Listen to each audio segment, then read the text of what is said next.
I edited a music video, and it turned out pretty good. Over 1,000 assets for 50 shots, done in 2 months. But I'll be honest with you, this could have been done within 2 weeks, and here's why that didn't happen. So around mid-November in 2024, I got this message from Teyder, the singer. I've always loved his work. Good with memes, content, and music. Really interesting fella. Now the thing is, I've always tried to stay away from editing music videos. I love music, but it's just something I've never been confident enough to take on.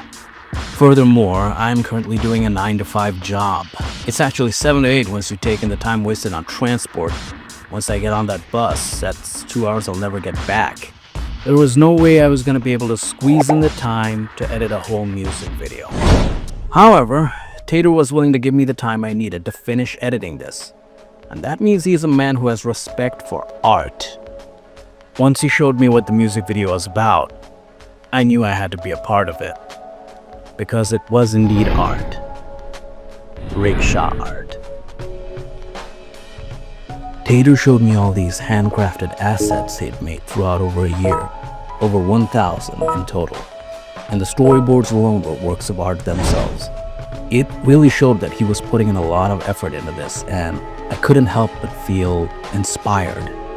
I mean, after all the stuff I'd made about rickshaws, it would really suck if I wasn't a part of this. Even though my usual content is a bit, well, you know. So I told him I was in, and soon after I showed him this sample shot. He liked it. Funny story, Teyder originally wanted this to be a Blender project. That was his non-negotiable. But I showed him the same results he was looking for on After Effects. It's a simpler software, but one which I have more experience with. Medium doesn't matter after all. We locked the deal without a deadline, but we wanted to get it done within December.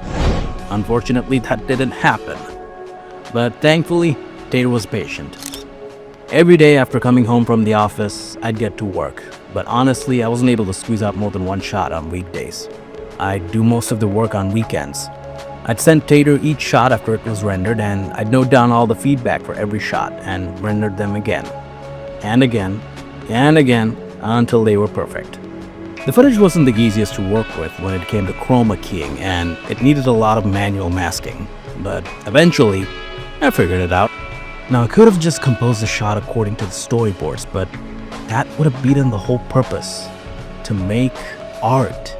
I manually sorted, positioned, anchored, and animated each of the elements used in this entire project. I made sure the movements were dynamic and not linear. This music video wasn't just about showing you rickshaw art. It was about pulling you into this world. Everything needed to feel like it was alive. So I added distortions. Things like depth of field, shifts in focus, lens flares, light diffusions, chromatic aberration, and of course, natural camera shake. All of this helped make it look like someone actually went to this world and directly captured this on a camera, instead of just lazy green screening. And by the end of it, I was actually glad I took 2 months to finish this instead of just 2 weeks. The first few shots I made seemed impressive at first, but that was when I was just trying to figure out how to make this work. Figuring out the right chroma key settings, the motion of the assets, and the color palette. And as I kept making these shots, I experimented more and more, adding different details each time. The shifts in focus, the dimming of the lens flares, particles. So by the time I was doing the final few shots, I'd fully figured out this game. Which is why those first few shots just didn't compare to the likes of the final ones. So I revised them until all of the shots had a certain coherence to them. Each second took up a lot of time to render, but it was definitely worth it in the end. It turned out to be something that I'm genuinely proud of, even if I say so myself. And now that the music video is out there, seeing all these nice things people are saying about the visuals, I can't help but feel proud. It's a nice feeling, something I'm not used to. I'm really glad that I got to work on this project by Teyder, and I definitely hope that in the future I get the opportunity, the motivation, and most importantly, the time to work on something like this again.